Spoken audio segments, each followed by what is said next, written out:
Hello good evening student, मेरा नाम अमित पांडे है और क्रिएटिव और कंपटीशन के सेशन में आपका बहुत स्वागत है। और आज का टॉपिक है हमारा इलेक्ट्रिक डाइपोल, वैद्युत द्विध्रुव आघूर्ण कैसे निकालते हैं। अगर हमने सपोज करो यहाँ पर एक पॉइंट चार्ज है प्लस क्यू, यहाँ पर एक चार्ज है माइनस क्यू, इसके बीच में कुछ ना कुछ डिस्टेंस होगा और यहाँ पर इलेक्ट्रिक, यहाँ पर क्या है पॉइंट यस मान लिया और यहाँ पर इलेक्ट्रिक डाइपोल हम रिप्रेजेंट करेंगे पी से। ठीक है, जैसे हम पढ़ते थे बल आघूर्ण, वैसे है ये इलेक्ट्रिक डाइपोल वैद्युत द्विध्रुव आघूर्ण। तो कैसे इलेक्ट्रिक डाइपोल यहाँ पे क्रिएट होगा, तो हमारा जो इलेक्ट्रिक डाइपोल है यहाँ पॉजिटिव चार्ज है, यहाँ नेगेटिव चार्ज है। तो अगर इसकी डिफिनेशन की बात करते हैं तो it's a pair of equal and opposite point charge, opposite point charge. ये कुछ नहीं होता है, बस पेयर होता है इक्वल और अपोजिट पॉइंट चार्ज का। स्टूडेंट ये कुछ नहीं होता, केवल पेयर होता है, इक्वल और अपोजिट पॉइंट चार्ज का पेयर होता है और कुछ नहीं होता। अब हम बात करते हैं, अगर हमने सपोज करो यहाँ डिस्टेंस एल ले लिया, यहाँ डिस्टेंस एल ले लिया, तो यहाँ पर इसका फार्मूला होगा P is equal to 2Q L, ये पूरा डिस्टेंस 2L हो गया। आप बोलोगे सर आपने L/2 क्यों नहीं लिया, L/2 क्यों नहीं लिया, यहाँ पूरा L/2 क्यों नहीं लिया, तो आप कुछ भी ले लो, ये हम आसानी के लिए बनाते हैं फार्मूला। ऐसा नहीं है कि आप अगर ये लो 10 हो जाएगा, वो भी सही होगा, बट जब आगे हम क्वेश्चन निकालेंगे तो बहुत हेल्पफुल होता है, इसीलिए हम इसको 2L लेते हैं और कोई रीजन नहीं है। तो यहाँ अगर वेक्टर फॉर्म में है तो ये वेक्टर में होता है 2QL। ठीक, ये डिफिनेशन हो गई, ये इसका फार्मूला हो गया। अब यूनिट की बात कर लेते हैं, मात्रक। इसका मात्रक क्या हो जाएगा, कूलाम मीटर। ठीक है, डायमेंशन की बात कर लेते हैं, कूलाम मीटर। ठीक, और डायमेंशन की बात कर देते हैं, एक सीएम कभी नहीं लिखेंगे, सेंटीमीटर हो जाएगा, इसको ऐसे लिखेंगे पूरा कूलाम देन मीटर। अब डायमेंशन की बात कर लेंगे, इसका डायमेंशन क्या होगा, कूलाम का क्या होता है, क्यों हमारा क्या है 80, I/T बराबर 80। ठीक, T पावर 1 और L क्या होता है, L पावर 1, 80L। ठीक है, इसकी डायमेंशन हो गई। अब ये हमारा इसका मात्रक हो गया। अब अलग अलग शेप के लिए अलग अलग इलेक्ट्रिक डाइपोल होते हैं, स्फीयर के लिए अलग होगा, सिलेंडर के लिए अलग होगा और हमारा पॉइंट एक्सिस के लिए अलग होगा, इक्विलैटरल के लिए अलग होगा। मैं एक एक करके आपको बताऊंगा स्टूडेंट।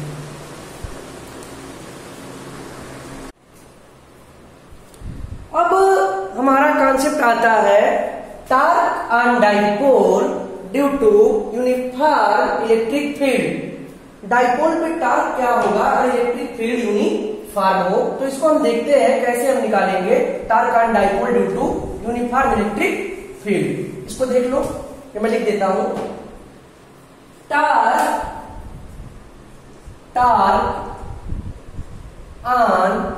डाइपोल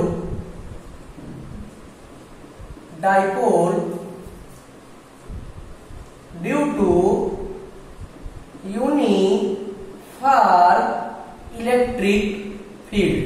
अगर इलेक्ट्रिक फील्ड यूनिफॉर्म हो तब डाइपोल पे टॉर्क क्या होगा, अगर यूनिफॉर्म नहीं है तब टॉर्क क्या होगा, मैं दोनों आपको बताता हूं। वैसे आपका इंपॉर्टेंट है torque on dipole due to uniform electric field. अब यूनिफॉर्म इलेक्ट्रिक फील्ड की बात मैंने आपको पहले बता दिया था कि यूनिफॉर्म इलेक्ट्रिक फील्ड क्या होता है। तो अगर हम बात करते हैं यूनिफॉर्म इलेक्ट्रिक फील्ड की, ये लाइन बिल्कुल सीधी होनी चाहिए, ये इसके पैरेलल में होनी चाहिए, ये इसके पैरेलल में होनी चाहिए और लेंथ भी हमारा सेम होगा, तभी तो यूनिफॉर्म इलेक्ट्रिक फील्ड होगा, नहीं तो कैसे होगा आप बताओ। और ये डायरेक्शन भी हमारी सेम होनी चाहिए, तब हमारा आएगा यूनिफॉर्म इलेक्ट्रिक फील्ड की बात आएगी। अगर चाहो तो एक इसके बीच में खींच लो, ऐसे। हमने क्या किया, अगर कैसे चाहो तो एक इसके बीच में खींच लो, क्योंकि डिस्टेंस हमें इक्वल लेना है। याद रखना मेरे बच्चों की यूनिफॉर्म इलेक्ट्रिक फील्ड तभी होगी जब डिस्टेंस इक्वल होगा, साइन बिल्कुल सेम होंगे और बिल्कुल सेम एक्सिस होगी, तभी हमारा होगा यूनिफॉर्म इलेक्ट्रिक फील्ड। अब इलेक्ट्रिक फील्ड यूनिफॉर्म यहां भी है, यहां भी है और यहां भी है।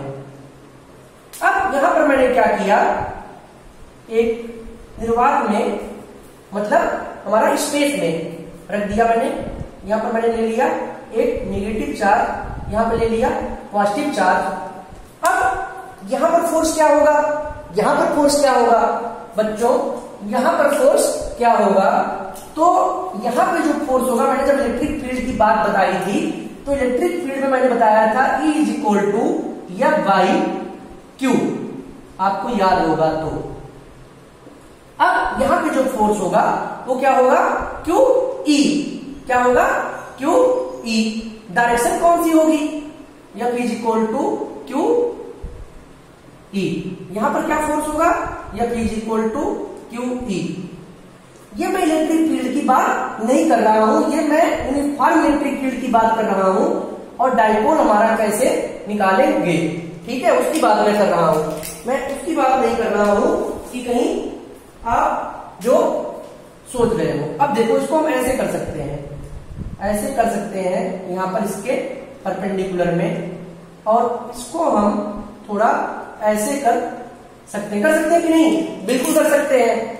अब अगर ये एंगल हमारा थीटा है तो यहां पर क्या हो जाएगा, ये कंपोनेंट हो जाएगा QE sin थीटा, और ये हो जाएगा QE cos थीटा।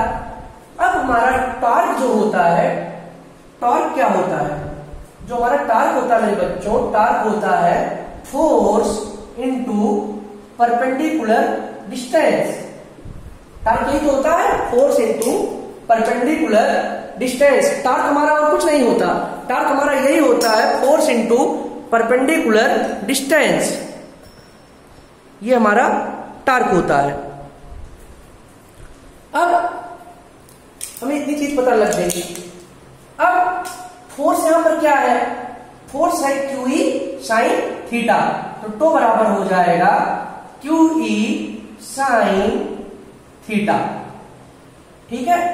अब ये हमारा क्या है, हमने अगर यहां पर एक इलेक्ट्रिक डाइपोल की बात करें, ये चीज तो यहां जाएगा, ये P यहां पर जाएगा इलेक्ट्रिक डाइपोल, ये हमने L ले लिया, ये हमने L ले लिया, ये कितना हो जाएगा, ये 2L है। अब इसको लिख सकते हैं 2QL E sin थीटा, हो गया ना।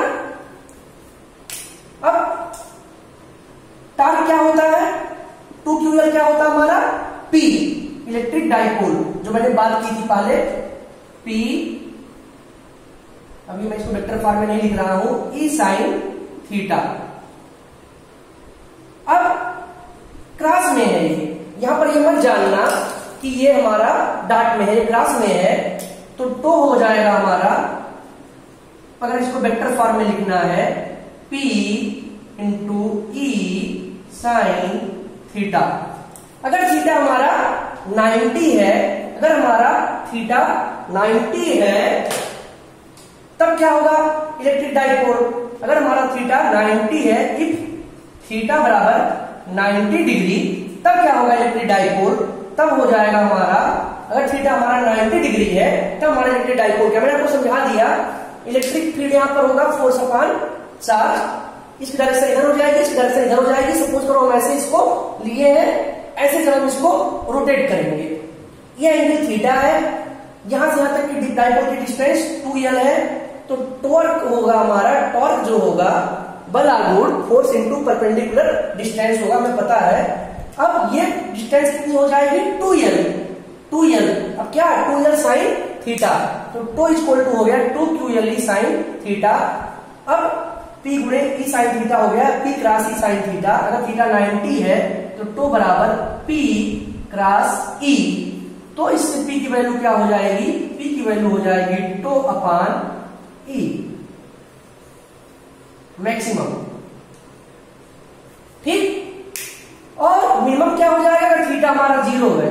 अगर हमारा थीटा 0 है, थीटा बराबर 0 डिग्री, देन क्या हो जाएगा, टॉर्क 0 हो जाएगा।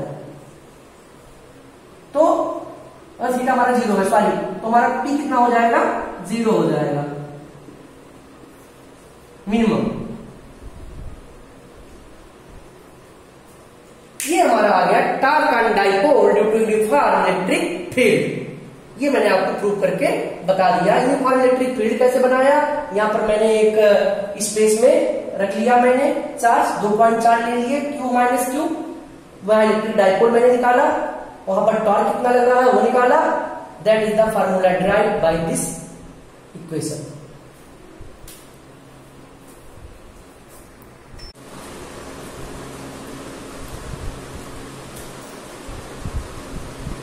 बच्चों अब मैं आपको बताऊंगा electric field due to an electric dipole.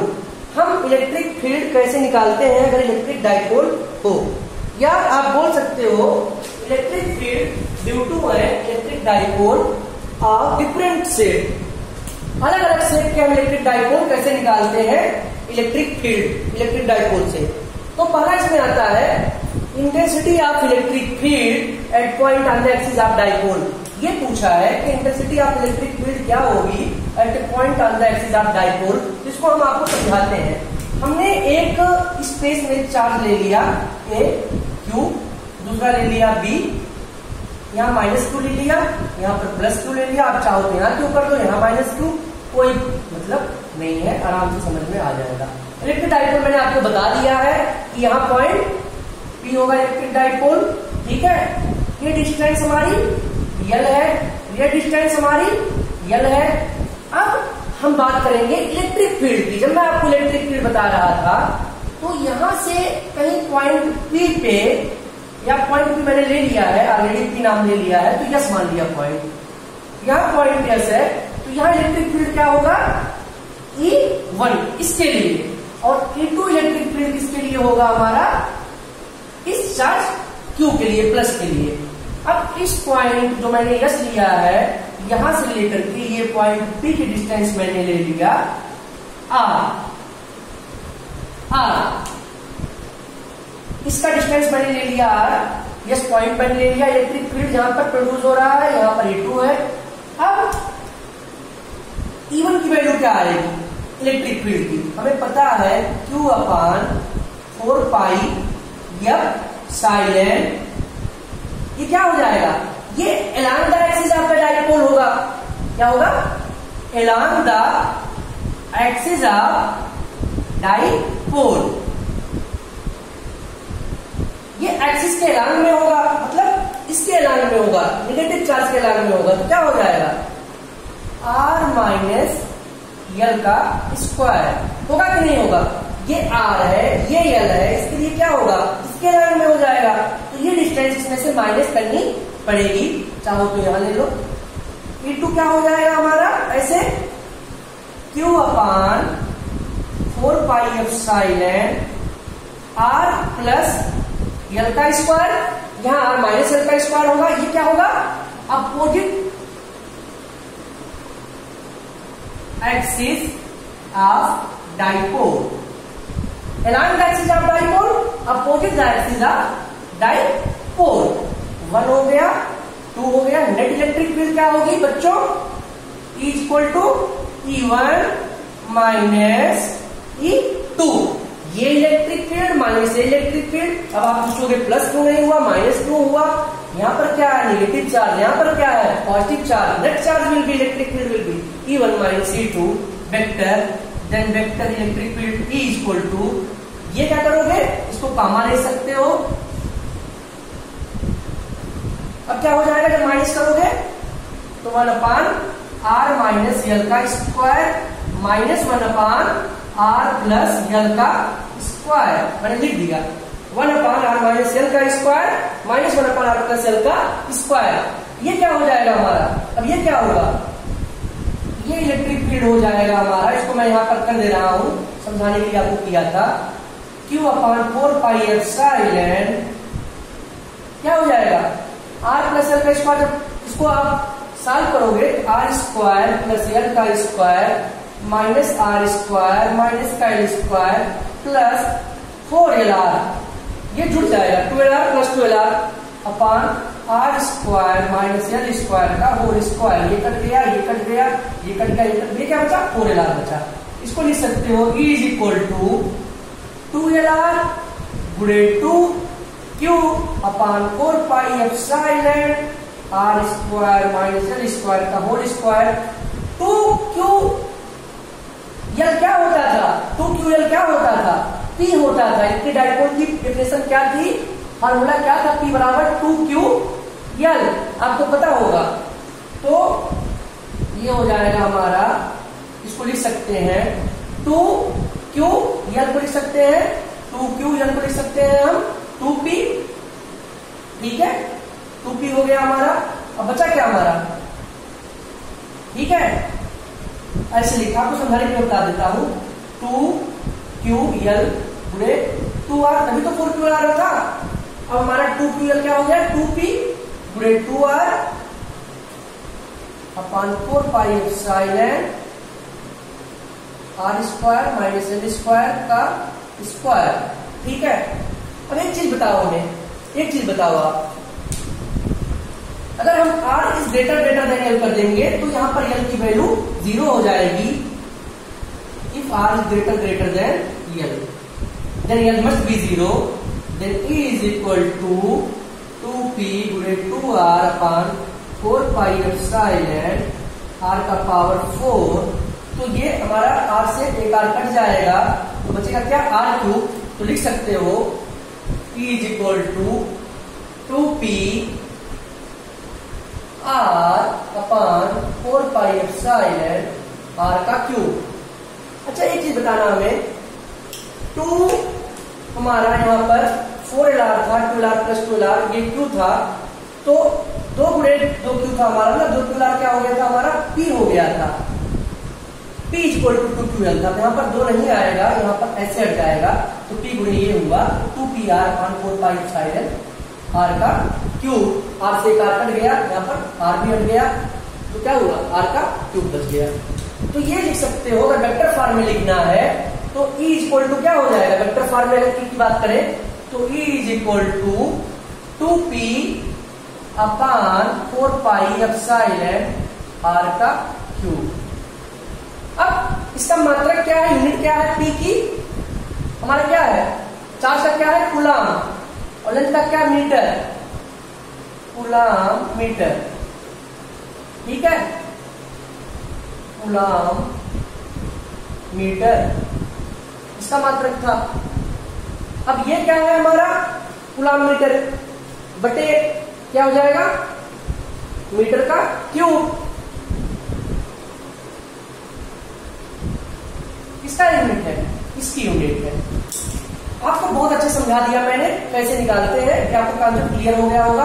अब कल मैं आपको बता दूंगा intensity of electric field at point on the equilateral point of the axis of dipole. अगर इक्विलेटरल पॉइंट को कैसे बनाओगे आप, तो उसके लिए मैं बता दूंगा कल।